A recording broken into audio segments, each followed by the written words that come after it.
The classic of poetry, also Shijing or Shih-ching, translated variously as the Book of Songs, Book of Odes, or simply known as the Odes of Poetry, is the oldest existing collection of Chinese poetry, comprising 305 works dating from the 11th to 7th centuries BC. It is one of the 5 classics traditionally said to have been compiled by Confucius, and has been studied and memorized by scholars in China and neighboring countries over 2 millennia. Since the Qing dynasty, its rhyme patterns have also been analyzed in the study of Old Chinese phonology. Name. Early references refer to the anthology as the 300 poems, with a typically inexact use of 300. The Odes first became known as a Jing, or a classic book, in the canonical sense, as part of the Han Dynasty official adoption of Confucianism as the guiding principles of Chinese society. The same word Shi later became a generic term for poetry, in English lacking an exact equivalent for the Chinese. The translation of the word Shi in this regard is generally as poem, song, or ode. Before its elevation as a canonical classic, the classic of poetry was known as the 300 songs or the songs. Content. The classic of poetry contains the oldest chronologically authenticated Chinese poems. The majority of the odes date to the Western Zhou period. A final section of 5 eulogies of Shang purports to be ritual songs of the Shang dynasty as handed down by the descendants in the state of song, but is generally considered quite late in date. According to the Eastern Han scholar Zhang Shan, the latest material in the Shijing was the song Tree Stump Grove in the Odes of Chen, dated to the middle of the spring and autumn period.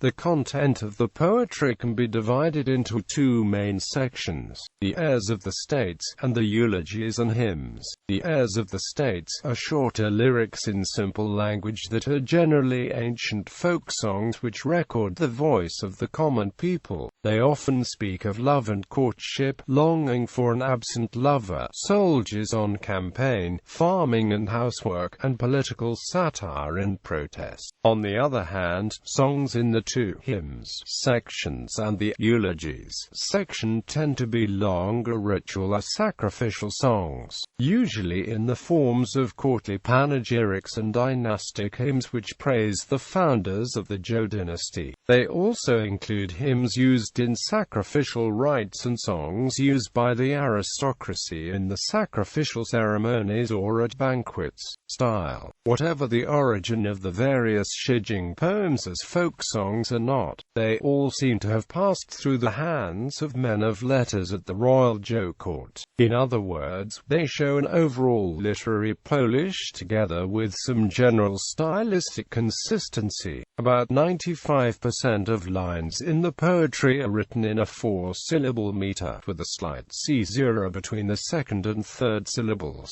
Lines tend to occur in syntactically related couplets, with occasional parallelism, and longer poems are generally divided into similarly structured stanzas. All but 6 of the eulogies consist of a single stanza, and the court hymns exhibit wide variation in the number of stanzas and the lengths. Almost all of the airs, however, consist of 3 stanzas, with 4-line stanzas being most common. Although a few rhyming couplets occur, the standard pattern in such 4-line stanzas required a rhyme between the second and fourth lines. Often the first to third lines would rhyme with these, or with each other. This style later became known as the Shi style for much of Chinese history. One of the characteristics of the poems in the classic of poetry is that they tend to possess elements of repetition and variation. This results in an alteration of similarities and differences in the formal structure. In successive stanzas, some lines and phrases are repeated verbatim, while others vary from stanza to stanza. Characteristically, the parallel or syntactically matched lines within a specific poem share the same same, identical words to a large degree, as opposed to confining the parallelism between lines to using grammatical category matching of the words in one line with the other word in the same position in the corresponding line, but not by using the same, identical word.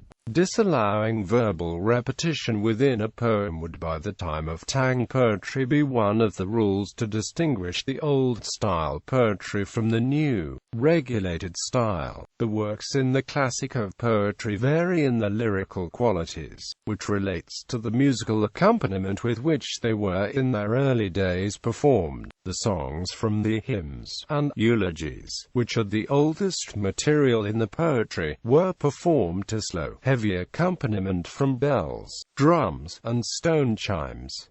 However, these and the later actual musical scores or choreography which accompanied the Shijing poems have been lost. Nearly all of the songs in the poetry are rhyming, with end rhyme, as well as frequent internal rhyming, while some of these verses still rhyme in modern varieties of Chinese. Others had ceased to rhyme by the Middle Chinese period. For example, the 8th song has a tightly constrained structure implying rhymes between the penultimate words of each pair of lines. The 2nd and 3rd stanzas still rhyme in Standard Chinese, with the rhyme words even having the same tone, but the 1st stanza does not rhyme in Middle Chinese or any modern variety. This was attributed to lax rhyming practice until the late Ming dynasty. Scholar Chen Dai argued that the original rhymes had been obscured by sound change. Since Chen, scholars have analyzed the rhyming patterns of the poetry as crucial evidence for the reconstruction of Old Chinese phonology. Traditional scholarship of the poetry identified 3 major literary devices employed in the songs: straightforward narrative, explicit comparisons, and implied comparisons. The poems of the classic of poetry tend to have certain typical patterns in both rhyme and rhythm, to make much use of imagery, often derived from nature. Authorship. Although the Shijing does not specify the names of authors in association with the contained works,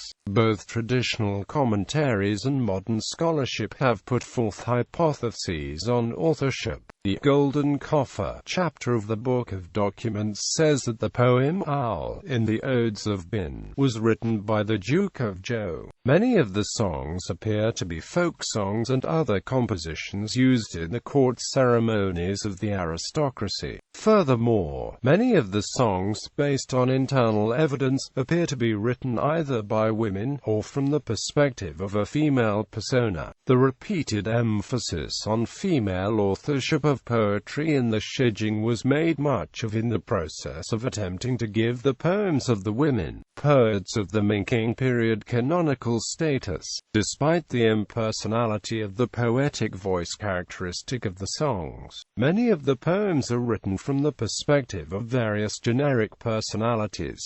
Textual history. According to tradition, the method of collection of the various Shijing poems involved the appointment of officials, whose duties included documenting verses current from the various states which constituting the empire. Out of these many collected pieces, also according to tradition, Confucius made a final editorial round of decisions for elimination or inclusion in the received version of the poetry. As with all great literary works of ancient China, the poetry has been annotated and commented on numerous times throughout history, as well as in this case providing a model to inspire future poetic works. Various traditions concern the gathering of the compiled songs, and the editorial selection from these make up the classic text of the Odes. Royal officials collecting songs is recorded in the Book of Han, and Master Confucius deletes songs refers to Confucius and his mention in the records of the Grand Historian, where it says from originally some 3,000 songs and poems in a previously extant Odes that Confucius personally selected the 300 which he felt best conformed to traditional ritual propriety, thus producing the classic of poetry compilation. The Confucian school eventually came to consider the verses of the heirs of the states to have been collected in the course of activities of officers dispatched by the Zhou dynasty court,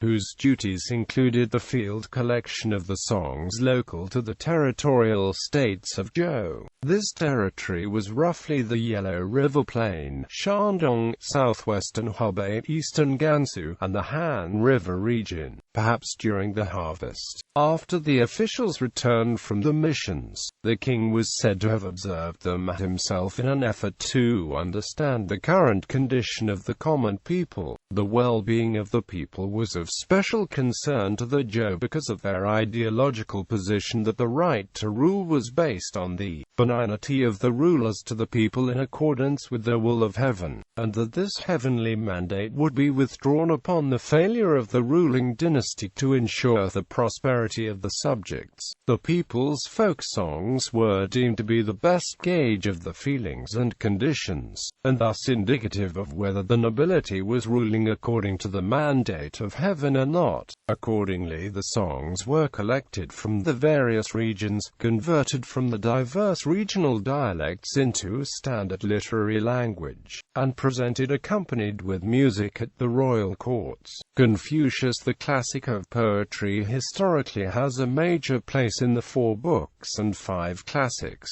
the canonical works associated with Confucianism. Some pre-Qing dynasty texts, such as the Analects and a recently excavated manuscript from 300 BC entitled Confucius' Discussion of the Odes, mention Confucius' involvement with the classic of poetry, but Han dynasty historian Sima Qian's records of the Had historian was the first work to directly attribute the work to Confucius. Subsequent Confucian tradition held that the Shijing collection was edited by Confucius from a larger 3,000-piece collection to its traditional 305-piece form. This claim is believed to reflect an early Chinese tendency to relate all of the 5 classics in some way or another to Confucius, who by the 1st century BC had become the model of sages and was believed to have maintained a cultural connection to the early Zhou dynasty. This view is now generally discredited, as the Zhao Juan records that the classic of poetry already existed in a definitive form when Confucius was just a young child. In works attributed to him, Confucius comments upon the classic of poetry in such a way as to indicate that he holds it in great esteem. A story in the Analects recounts that Confucius' son Kongli told the story. The master once stood by himself, and I hurried to seek teaching from him.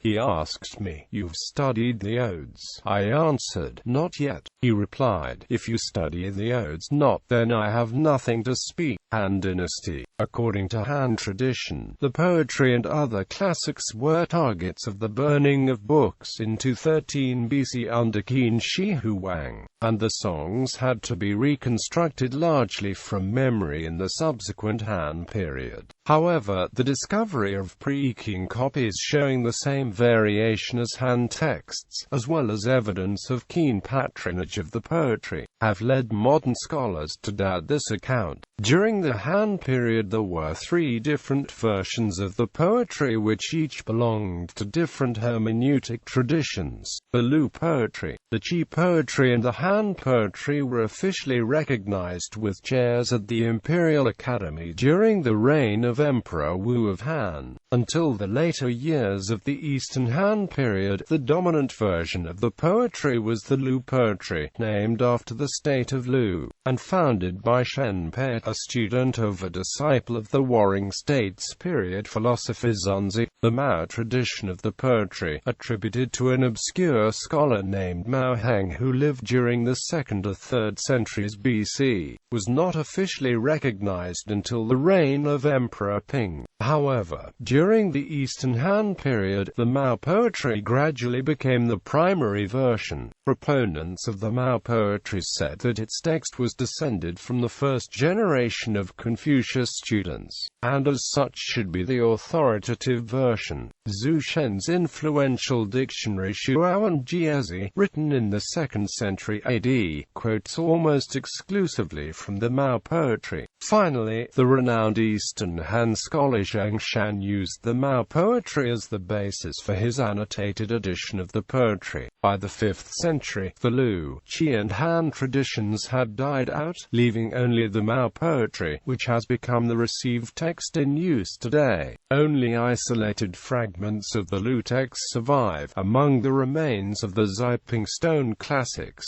Zhang Shan's edition of the Mao text became the imperially authorized text and commentary on the poetry in 653 AD. Legacy. Confucian allegory. The Book of Odes has been a revered Confucian classic since the Han Dynasty, and has been studied and memorized by centuries of scholars in China. The individual songs of the Odes, though frequently on simple, rustic subjects, have traditionally been saddled with extensive, elaborate allegorical meanings that assigned moral or political meaning to the smallest details of each line. The popular songs were seen as good keys to understanding the troubles of the common people, and were often read as allegories. Complaints against lovers were seen as complaints against faithless rulers. If a maiden warns her lover not to be too rash, commentators promptly discover that the piece refers to a feudal noble whose brother had been plotting against him.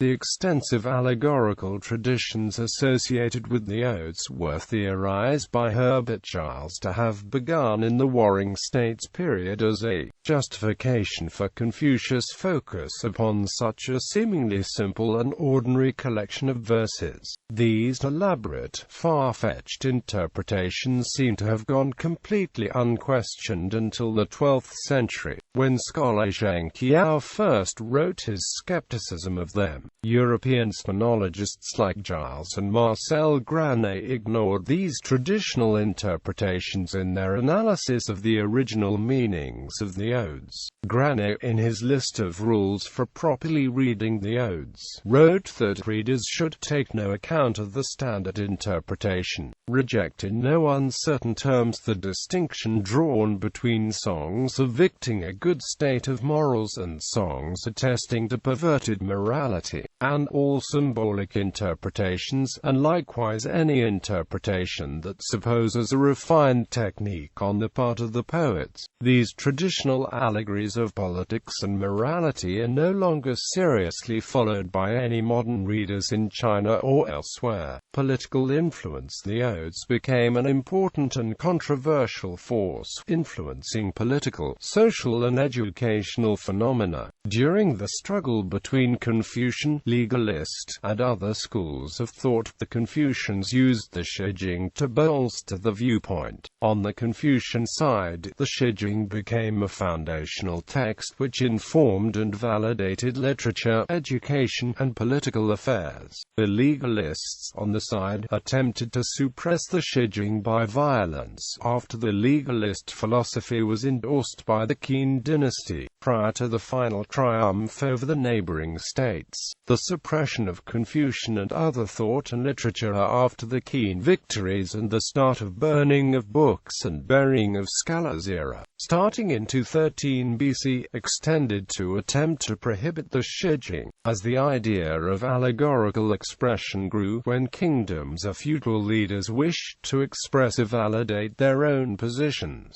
They would sometimes couch the message within a poem or by allusion. This practice became common among educated Chinese in the personal correspondences and spread to Japan and Korea as well. Modern scholarship. Modern scholarship on the classic of poetry often focuses on doing linguistic reconstruction and research in Old Chinese by analyzing the rhyme schemes in the Odes, which show vast differences when read in modern Mandarin Chinese, although preserving more Old Chinese syllable endings than Mandarin. Modern Cantonese and Minnan are also quite different from the Old Chinese language represented in the Odes. Ch. Wang refers to the account of King Wu's victory over the Shang dynasty in the major court hymns as the millennia.Since, seeing it as part of a greater narrative discourse in China that extols the virtues of Weq10 over more military interests.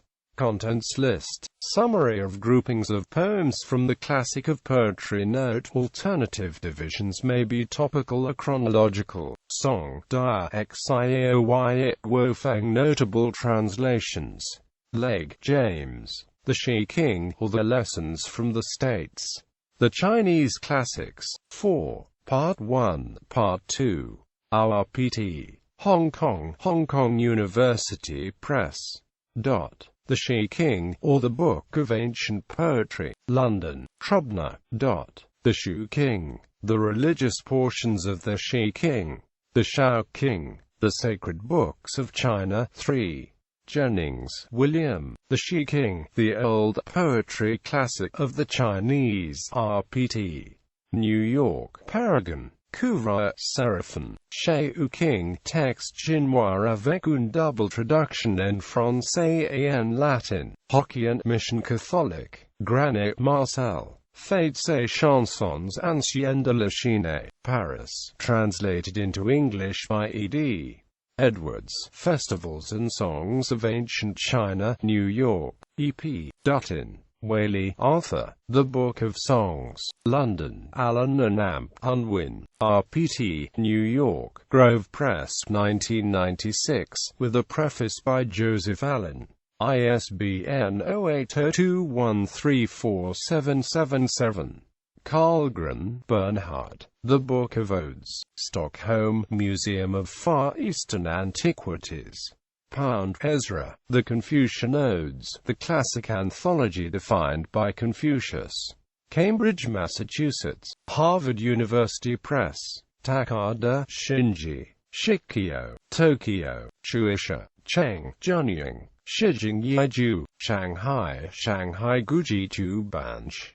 Mekada, Makoto. Shikyo, Tokyo. Kobansha.